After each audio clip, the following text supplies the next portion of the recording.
In the mid-19th century, a philosophical movement called Transcendentalism became mainstream in the United States. They believed that divinity was in the individual and the church was not necessary to achieve enlightenment.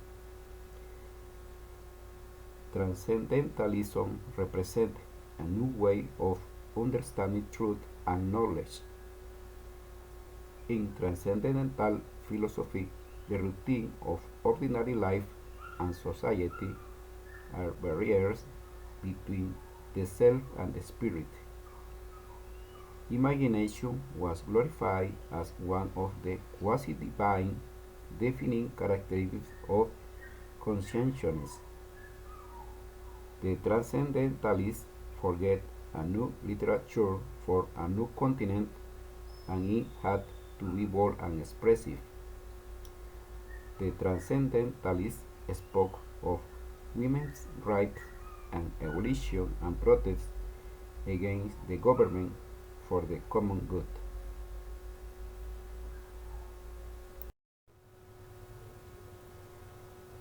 Emily Dickinson was born on December 10, 1830 in the United States and died on May 15, 1886. She was an understanding American poet whose work involved history and depth that continues to be admired and recognized to this day. I think she wrote this poem because she had a lot of feelings and she wanted to express them and get them across to the readers.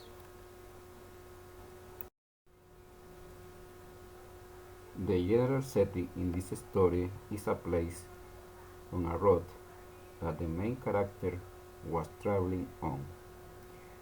I think that this is the general setting because the writer said it at the time that she passed through various places and she talked about them.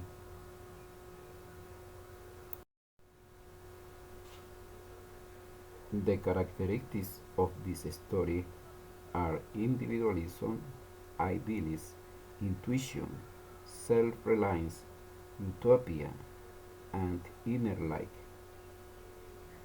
The writing focuses on expressing them in his works.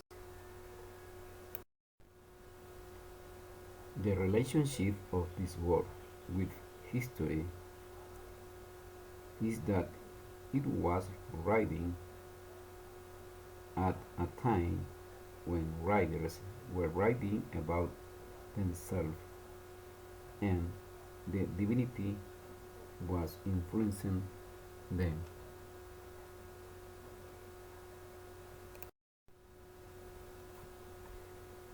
The literary attributes of this story are the reject rationalism and Puritan religious dogma, as well as values simplicity, intuition, self-reliance, and closeness to nature.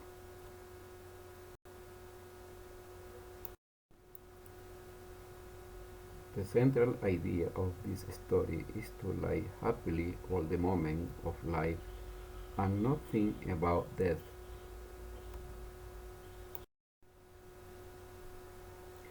The narrator of this story is the writer herself because she tells about her own experiences. The conflict in this story is internal. The writer has internal problems and uses poetry to express them. This poem doesn't use rhyme. The writer used the metric, which consists of combining the verses to express the message correctly.